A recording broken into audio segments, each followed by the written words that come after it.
Years of hard training and actual battle experience in Spain and Poland had made the German army look invincible. But what about the British and French? First, let's take up the British. They started from scratch, but both at home and abroad an army was growing.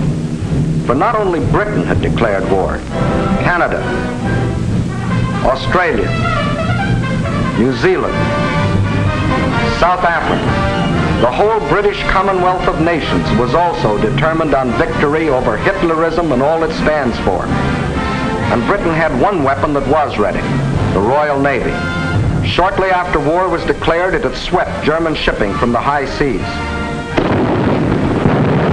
And units of the British fleet were deployed at Suez, Malta, Gibraltar, in the Channel, and in the North Sea, blockading Germany. World conquest was impossible without running smack up against the rock called Britain. How to strike at that little island? That was the question. Between Britain and Germany stood not only France, but the little countries of Luxembourg, Belgium, Holland, Denmark, Norway, and Sweden. The people of these small neutral countries were peaceful, hard-working, and free. They knew they were in the middle and feared violation of their neutrality. Hitler knew this. He also knew that if they united with the Allies, they would form a solid democratic wall against Nazi aggression, and their conquest would be far more difficult. So before striking with his armies, he used another weapon, the propaganda barrage, to confuse, to make them lose faith, to divide and conquer. To lull the fears of the little neutrals, propaganda minister Goebbels told them Germany didn't want a war at all. It was Britain and France that caused all the trouble. Then it was Hitler's turn. In a speech on October 6, 1939, he made them all kinds of specific promises. To the Danes, he said, "We have concluded a non-aggression pact with Denmark." To the Norwegians, he said, "Germany never had any conflict with the northern states and has none today." To the Dutch, he said, "The new Reich has endeavored to continue the traditional friendship with Holland." And to the Belgians, he announced, "The Reich has put forth no claim which might in any way be regarded as a threat to Belgium." And while Hitler was making these promises, his generals were cold-bloodedly picking out the first victim, Norway. And why did they pick Norway? Its many steep inlets or fjords would make excellent U-boat bases, from which raiders could prey on British supply lines. Also, it would give the Nazis vital air bases. This is Scapa Flow, British naval base, and this the blockade fleet. At this time, the German-based bombers couldn't reach them. Possession of bases on Norway's western shore would bring these vital British defenses under easy bomber attack. But he couldn't take Norway without also taking tiny Denmark, the springboard for his attack. So at dawn on April 9th, 1940,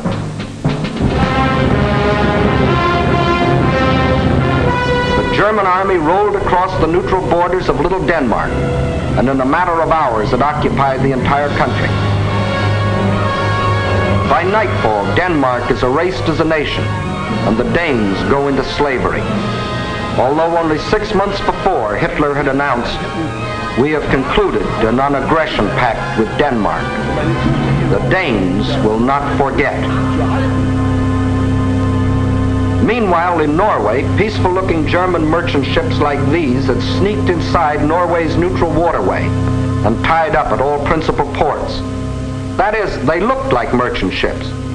But if the Norwegians had had X-ray eyes, this is what they would have seen. The Trojan horse of ancient Greece brought up to date with new and deadlier weapons. At the precise moment that the Nazis overran Denmark, these quiet-looking ships sprang to life.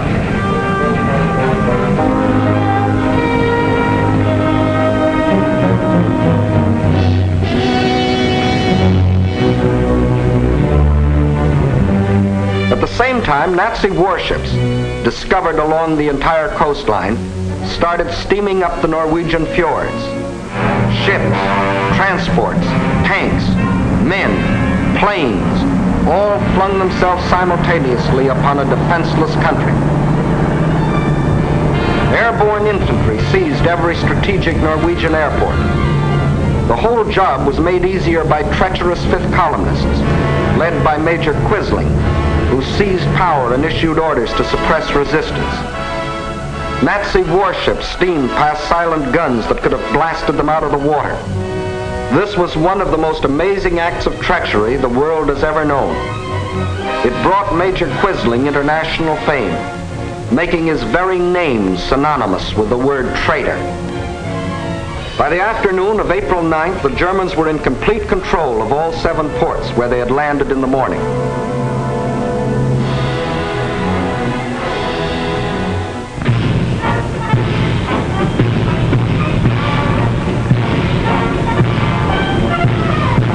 For the first time in more than 200 years, the people of Norway saw an invading army parading through their cities. Many of these Nazi soldiers, strutting as conquerors in 1940, had last seen Norway some 20 years earlier, when as refugee German children they had been raised and cared for by kind Norwegians. Now these same Germans were back to repay that kindness with terror and destruction. Once they had occupied the capital, the Nazis quickly fanned out in all directions. But loyal Norwegian troops stopped one German column between Hamar and Elvera.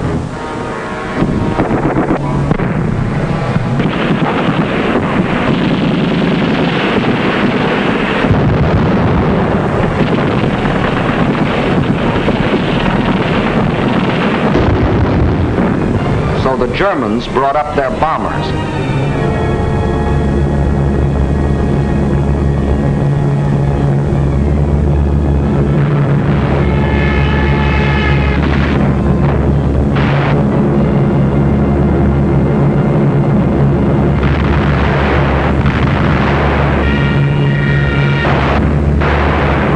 Norwegians were forced to flee to the north under constant and unopposed air attack.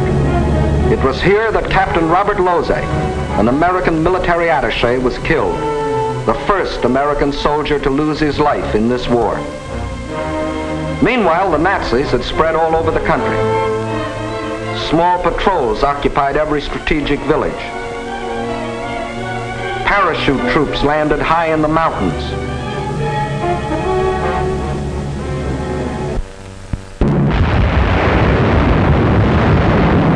Unopposed bombing raids sent defenseless civilians fleeing in stark terror.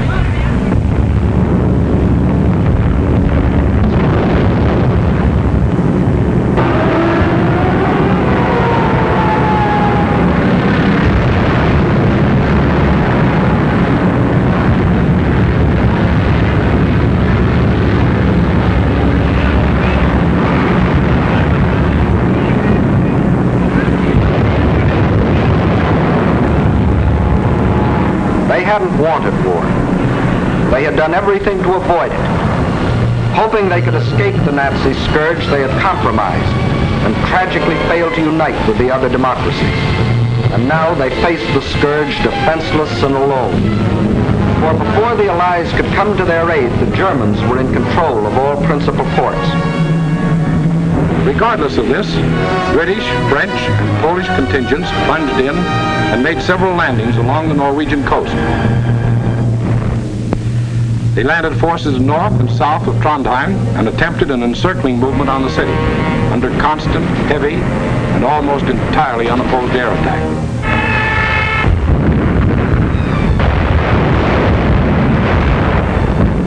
Well, the scene of action was out of range of British fighter planes, so they brought up aircraft carriers.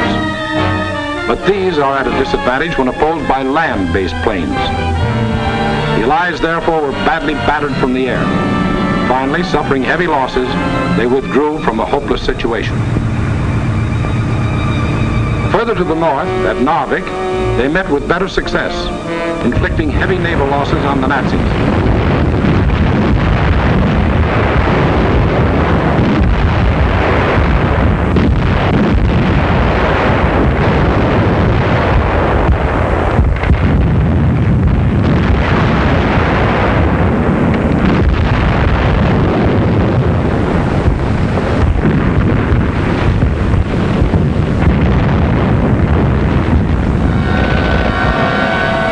Landings and held the town for nearly 2 months.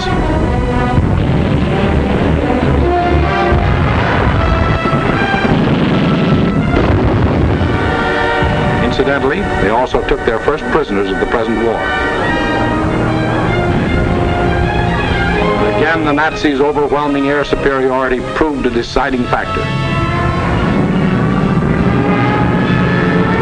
The Allies were forced to withdraw under terrific air bombardment.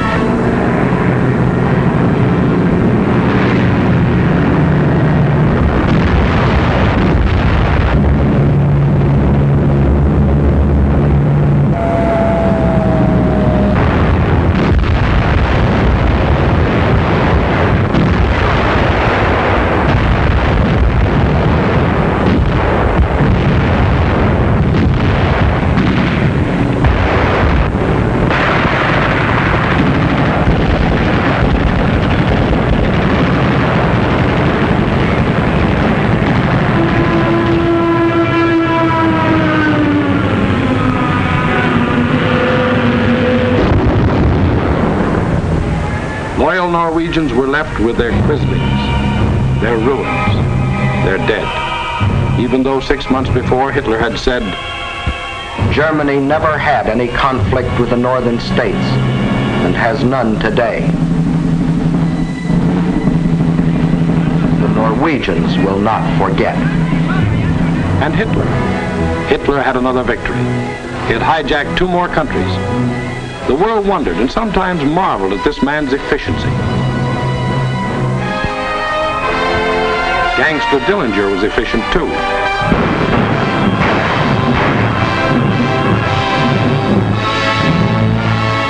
When a man or a nation throws away all regard for the laws of God and man, he is bound at first to be more efficient than his victims.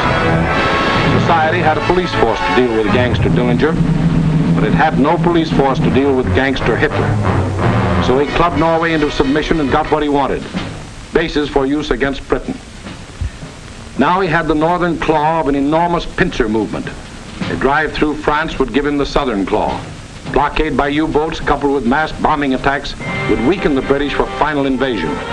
Then, with Britain gone, Germany could reach out in all directions for world conquest.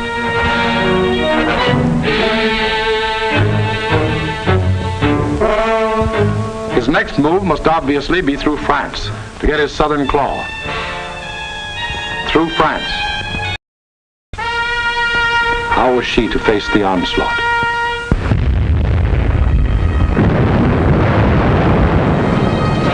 These scenes are ancient history. They occurred in 1914. The German armies, without warning, had smashed across neutral Belgium, invaded France, reached the River Marne only a few miles from Paris. Out of the French capital poured the French reserves, riding out to battle the enemy in every vehicle that could move. The famous taxicab army. Note well, it was riding out to battle. In the center of the French line stood the 9th French Army, commanded by a then comparatively unknown general. On September 5th, 1914, he is reputed to have said, "My right is driven in. My center is giving way. The situation is excellent. I attack."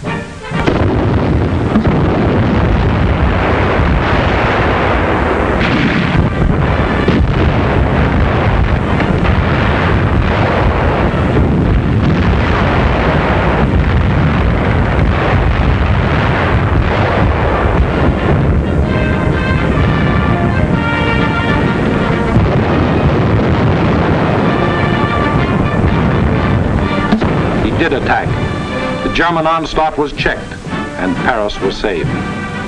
That comparatively unknown general later became commander-in-chief of all the Allied armies and presided at the signing of the armistice with the defeated Germans on November 11, 1918.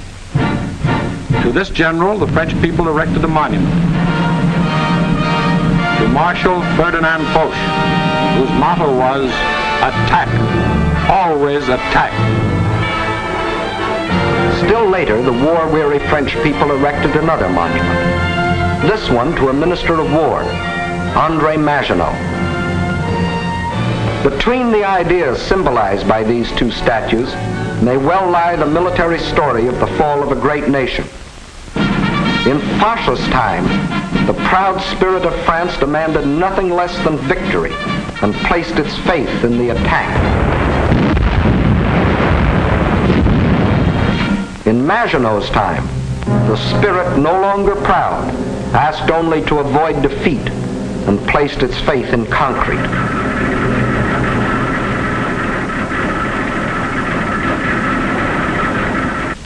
So the French built the mighty chain of fortresses called the Maginot Line. These tremendous bastions were built deep into the French land. They were connected by underground passages and railways, guarding France's eastern borders facing Germany. And when France was finally forced to declare war against the rising Nazi menace, the French troops, instead of attacking, were marched into their modern caves to wait for the Nazi blitz to smash itself against the Maginot Line. And their generals, headed by Marshal Pétain, proudly announced, "Whoever makes the first move in this war will be hurt." But Hitler didn't go near the Maginot Line. That was France's strong point. Instead, he attacked the weak point. Hitler knew that the French had tried to avoid war instead of preparing for it. That knowledge was one of his greatest weapons. He knew they had planes, but he knew they were antiquated. He knew they had tanks, but he knew they were few in number and lightly armored. But most important of all, he knew that France had become a cynical and disillusioned nation. What made this change in the French spirit? In the first place, between 1914 and 1918, the French suffered more than 6 million casualties in the heroic defense of their land against German invasion. The flower of an entire generation was lost, with its stimulus of new blood, new determination, new ideals. Secondly, the failure of the League of Nations, to which the French had pinned their hopes of peace, the corruption of many in high places, the greed of special interests, all had combined to shake the faith of the French people in their democratic ideals. And when a people loses its faith in its own ideals, it is ripe for the insidious words of the devil. France still looked like an imposing castle, but Hitler's political termites had so gnawed away the binding of national unity that the castle was ready to crumble.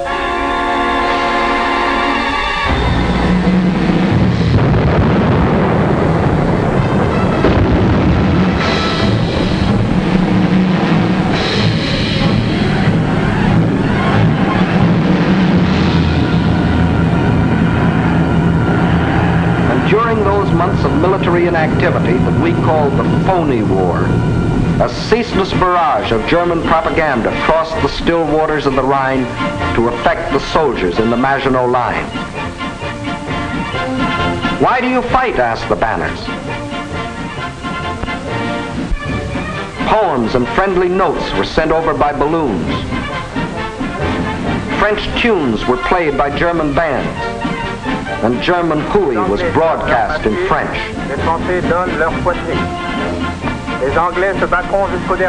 The British will fight to the last drop of French blood. You have been deceived. This is an imperialistic war for Britain. We Germans want nothing of France. What is happening to your wives back home, soldiers? The British are stationed in your villages. Yes, France was ready to be plucked.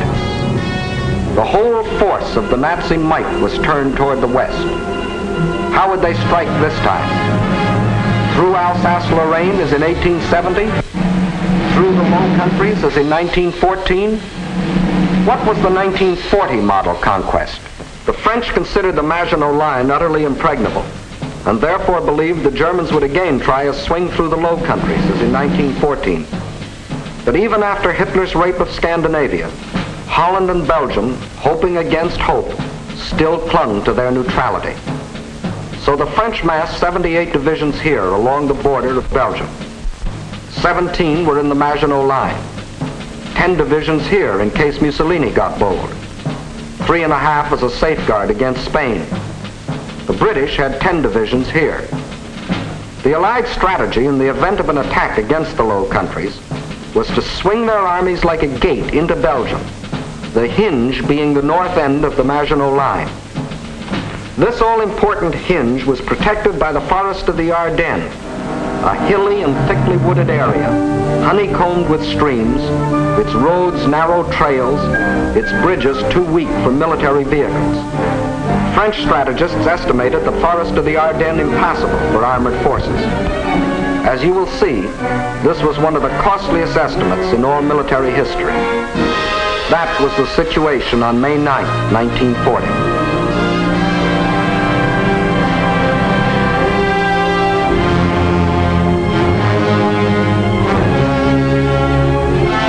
The hour of trial had come.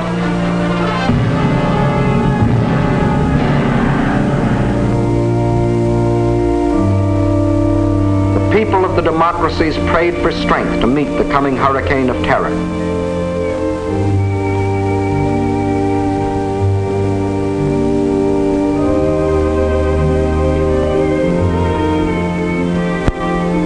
While across the Rhine, Jugend ist uns verschrieben und verfallen mit neuem.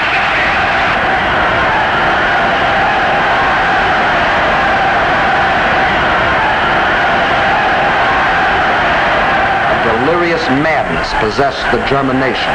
Nun als Dauererscheinung für uns, unser Oberster, wird die Einführung der allgemeinen immer wieder herniedersteigen. Und dass man die Wahrheit über Deutschland berichtet. 50.000 Mann auf den Baustellen, der ganz Deutschland erfasste. Überall herrscht seit einem Jahr Regen. Und für den deutschen die Reinheit seine Rasse hält. Hitler aber ist Deutschland wie Deutschland. Deshalb innerlich nicht zu uns gehört.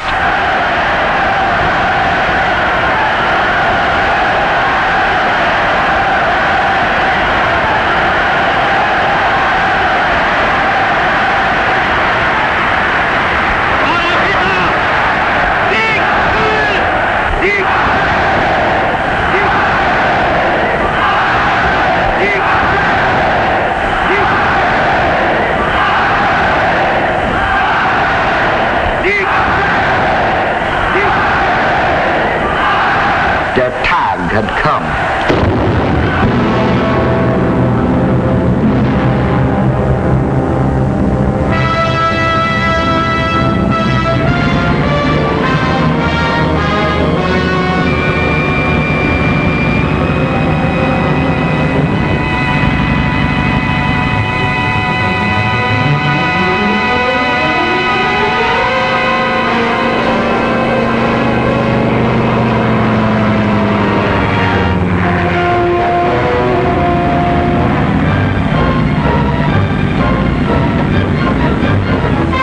Without even bothering to declare war, the German armies launched a coordinated attack across the neutral borders of Luxembourg, Belgium, and Holland, from the Maginot Line north to the sea. The action along the entire front was simultaneous, so for purposes of clarity, let's take up one country at a time. First, let's see what happened in Holland.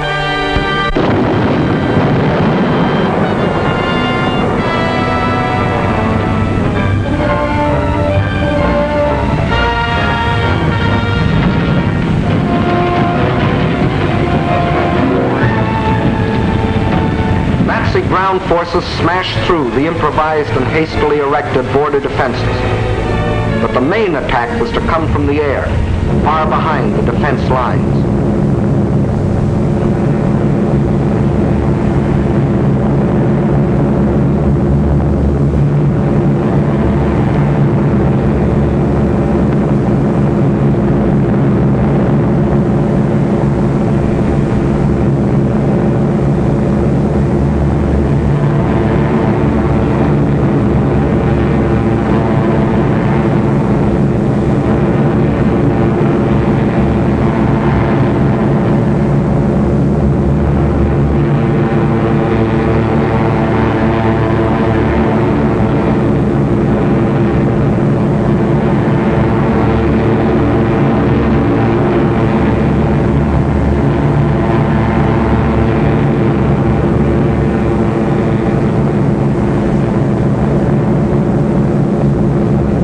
10,000 troops were landed in this manner. Before the stunned citizens of Rotterdam even knew they were at war, these troops, aided by well-trained fifth columnists, quickly captured the airport and outlying sections of the city.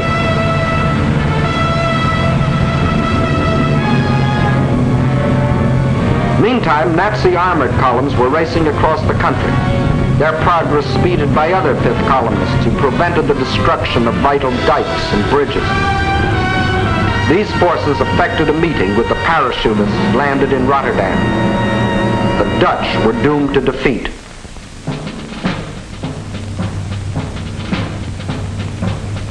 On the fourth day of the invasion, the Nazis gave the Dutch general an ultimatum. All Dutch resistance must cease, or Rotterdam will be bombed flat.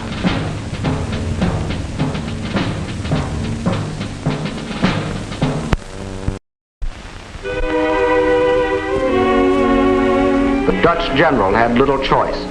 To save the lives of innocent civilians, he accepted the German terms. But after the unconditional surrender, the Nazis bombed the city anyway.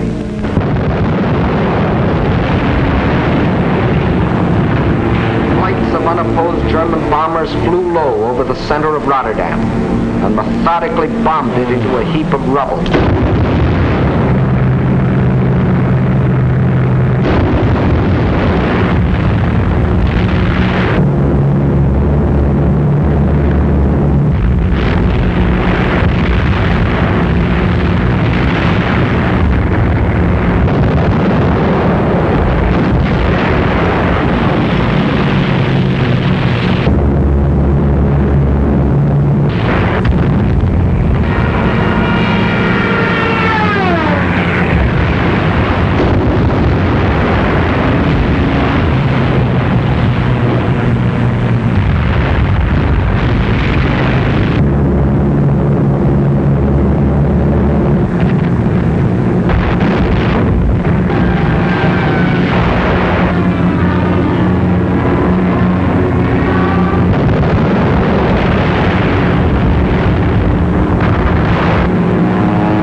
Ruthless exhibitions of savagery the world has ever seen. Over 30,000 men, women, and children were killed in the space of 90 minutes. Though only 6 months before Hitler had said, "The new Reich has endeavored to continue the traditional friendship with Holland. The Dutch will not forget." Meantime, in Belgium, the whole force of Nazi blitzkrieg had stormed across its neutral borders.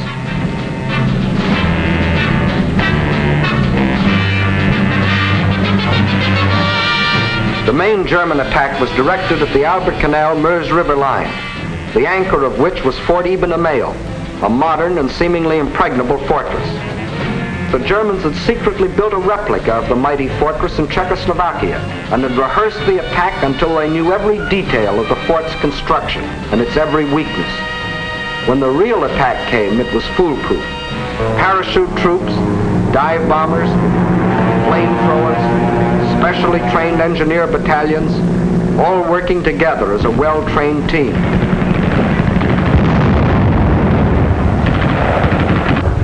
They knew exactly where to cross the river.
You'll notice that this assault engineer knows exactly where to put his high explosive charge in order to destroy the blockhouse.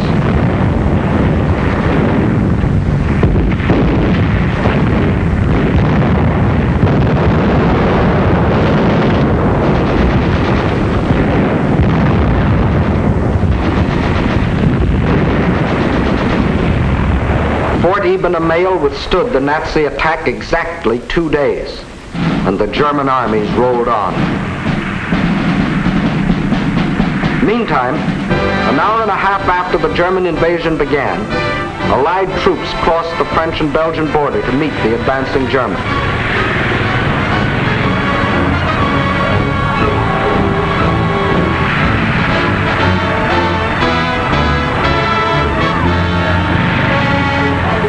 As they raced across Belgium to take up their defense positions, they met an obstacle they hadn't counted on. Refugees.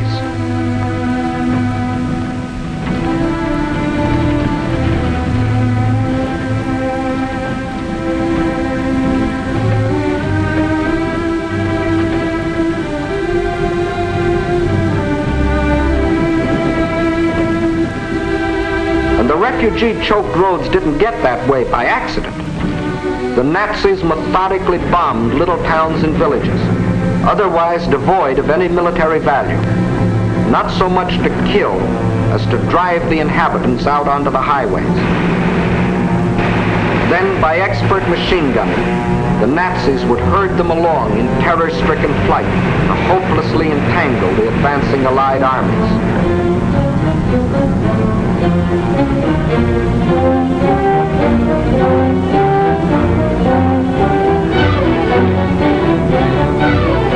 Refugees used as a weapon of war, a new low in inhumanity.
No school today, the sign says.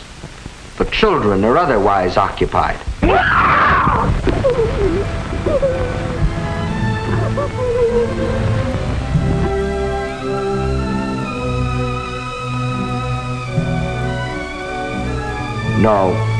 No school today.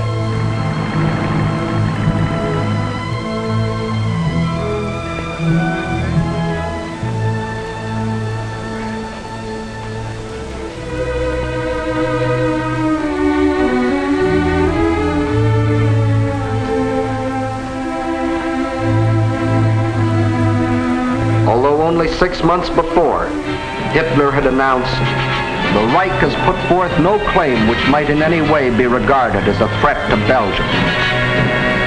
The Belgians will not forget."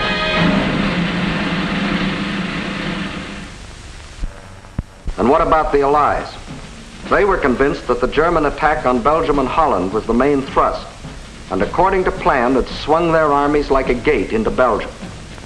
But the attack on Belgium and Holland was only a feint. The main German attack was to be centered where the Allies least expected it, through the Ardennes forest. For this decisive blow, they had secretly assembled the mightiest striking force the world had ever seen, including 45,000 armored vehicles.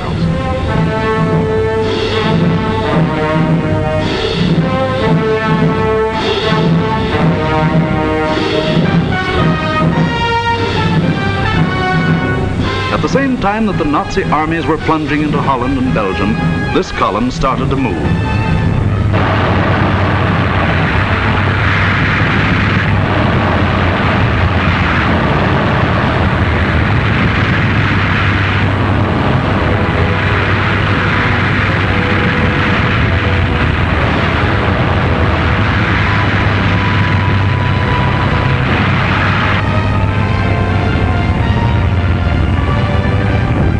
Well-trained engineer battalions went first.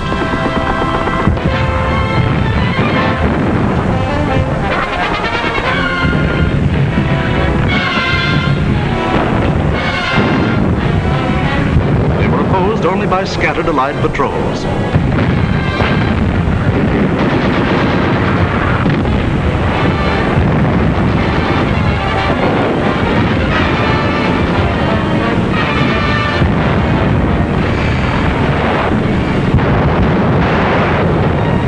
They cleared pathways for the tanks to follow.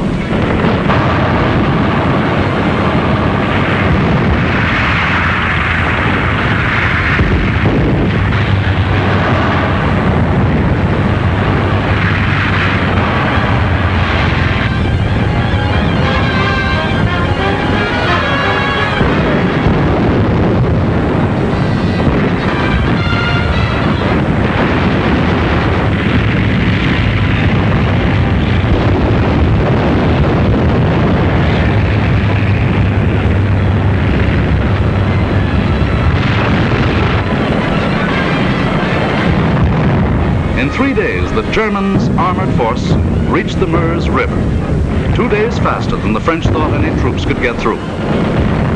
By all rules, the Germans should have paused here to bring up heavy artillery before attempting to force the river. But the Nazis had a new type of artillery, dive bombers. With them, they blasted the French positions across the Meuse.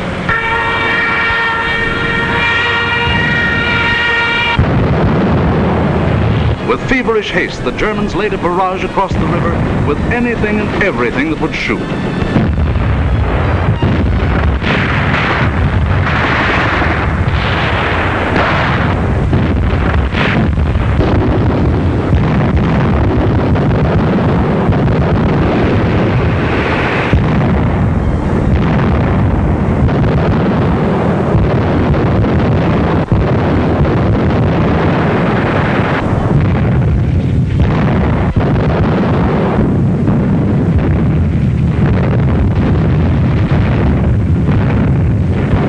Tremendous concentration of firepower continued all through the night.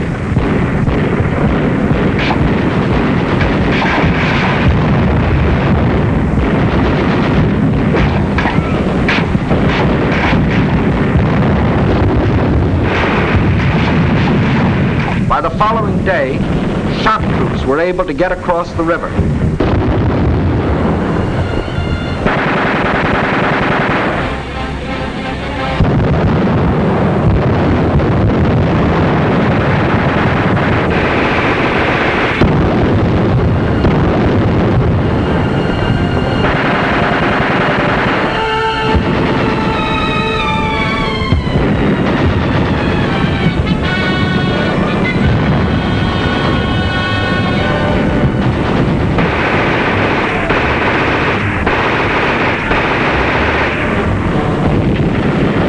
These shock troops held the bridgehead until the engineers brought up pontons and built bridges.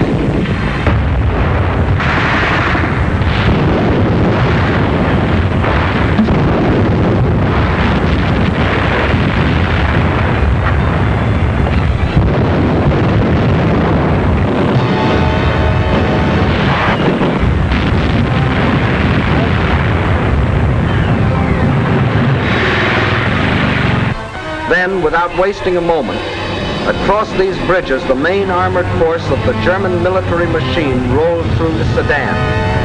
for the all-important breakthrough into a dismayed and flat-footed France. There went the old ball game for the Allies. From here on, it was only a matter of how long. Watch the map as one of our intelligence officers explains the details of the German breakthrough. We speak of the breakthrough at Sedan, but actually the break was along a wide front extending for 50 miles from Namur in Belgium to Sedan. Further north, the Allied armies had swung like a gate into these positions. The German armies had swept over Holland, broken the line of the Albert Canal, and for all anyone knew, were preparing to smash against the Allied front with all their power. That was the situation, dangerous but obscure, on the evening of May 13th. On the 14th and 15th, it became clear that the German breakthrough south of Namur was in the greatest strength, and that the French Ninth Army, attacked while moving into position, had been shattered. Without doubt, this was the point of mortal danger, and the French High Command ordered the abandonment of these positions, although they had not yet been attacked. Those positions were abandoned solely because of the situation developing along the Meuse near Sedan. In the meantime, the French 7th Army had been ordered to make its historic forced march far to the south into the area threatened by the rapidly advancing German spearheads. This army was not used to attack the German flank, but rather was used as a plug to restore the broken front. Throughout, the Allies had placed their faith not in offense, but in defense, and the defense was doomed to failure because it was confronted with an entirely new technique in warfare, the plane tank infantry team in action. The world was staggered by the speed with which the German armored columns moved. What was the secret that enabled armies to move so far so rapidly? The secret lay in the organization of the striking spearhead. Armored forces came first, closely followed by motorized divisions, which peeled off, forming solid walls. And through the corridor thus formed, raced the supply trucks to feed the ever-lengthening column. It was obvious that if the Allied situation was to be restored, the German column would have to be cut. On May 17th, General de Gaulle attacked the German flank and captured a few prisoners, but his light mechanized forces were like a pin pricking the side of a rhinoceros. A subsequent attack met with even less success. The means for a really successful counterattack against the German corridor simply did not exist. Where numbers of divisions were required, only handfuls of companies and battalions were available. A valiant attempt to cut the German corridor was made by a group of slow-moving British tanks just south of Arras. But lack of sustained striking power doomed this valiant unit to destruction. On May 21st, the German spearhead reached the channel port of Abbeville. Protecting their flank along the Somme, the Germans fanned out to the north and east. This was to be the perfect battle of annihilation. On May 28th, the Belgian army, compressed into a small space and weary of battle, laid down its arms. That left the desperate French and British defenders with their backs to the sea at the small channel port of Dunkirk. One of the greatest disasters in history seemed in the making. An entire British army faced annihilation. But out of the fog and the mist shrouding the channel came a strange armada of navy craft, fishing boats, pleasure yachts, anything that would float. The seagoing people of Britain had come to rescue their army. High overhead, British fighter planes fought the Luftwaffe to a standstill.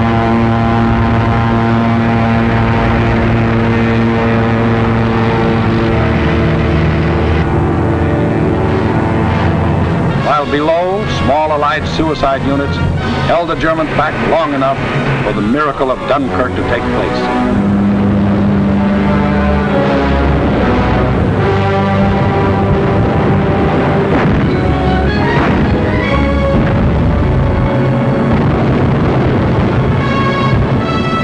211,500 British troops, plus 112,500 French and Belgian were rescued.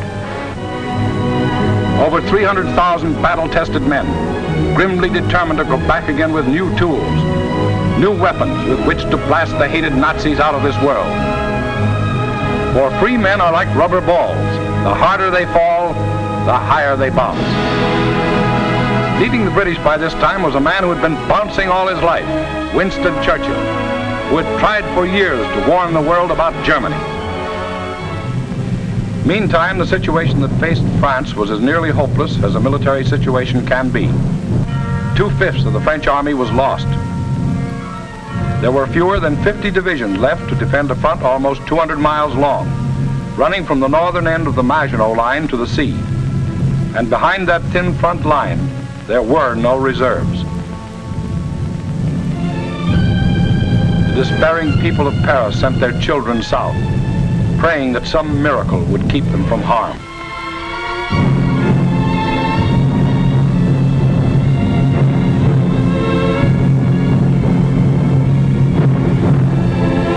The hopeless men of the French army, without adequate arms or equipment, braced themselves for the coming blow.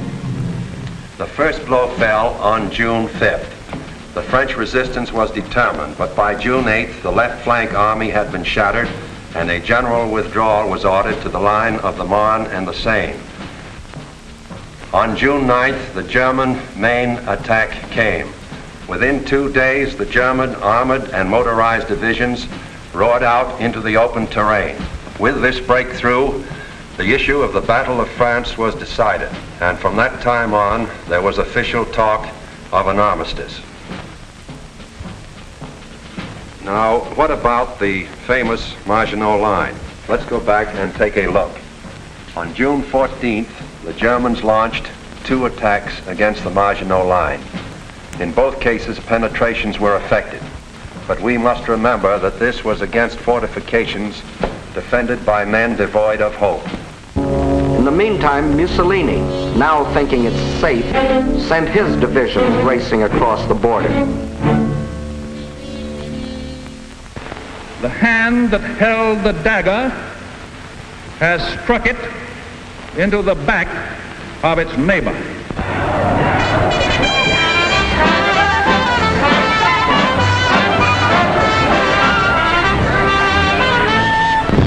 Organized resistance in France was no longer possible. The government faced 2 alternatives: retire to North Africa and carry on from there, or give up the struggle. France's leaders were old and tired, and the oldest and most tired was Marshal Pétain. Egged on by men like Laval, who saw in a German victory his chance for personal power, on June 16th, Pétain asked for an armistice. The news is carried to Hitler, who received this word of a great nation's fall in a characteristic manner. Also characteristic were his terms for the armistice. It must be signed in the coach where Marshal Foch met the defeated Germans in the last war.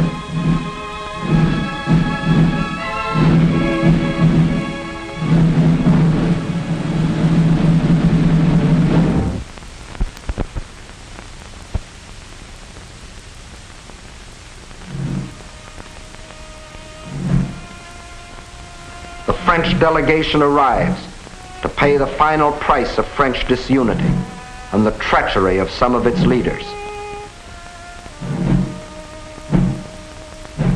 The final price, a price that for centuries to come, the French won't forget. More than 3/5 of their country was to be blacked out by a military occupation. The remainder was to be controlled by a French government acceptable to Hitler. A tax of 400 million francs a day was to be imposed on the French people to support the German army of occupation. Nearly 2 million French prisoners of war were to be taken into Germany and kept there as hostages, to work as slaves or rot of hunger, tuberculosis, or other diseases in concentration camps. Men deliberately and permanently separated from their families in order to decrease the French birth rate and thus eliminate France as a world power in future generations. French civilians, men, women, and children, must slave on farm or in factory for the Nazi master race, or starve. There will be a class of subject alien races. We need not hesitate to call them slaves. French children were to grow up on such inadequate food that many would reach the age of 12 before they grew new teeth. And for any attempts to protest against these restrictions, thousands of innocent French civilians would be executed. This was the price the French were to pay as they signed the armistice. And the master of the master race must go to Paris to tour the streets of what was once the City of Light. You notice no cheering crowds here to welcome in the new order.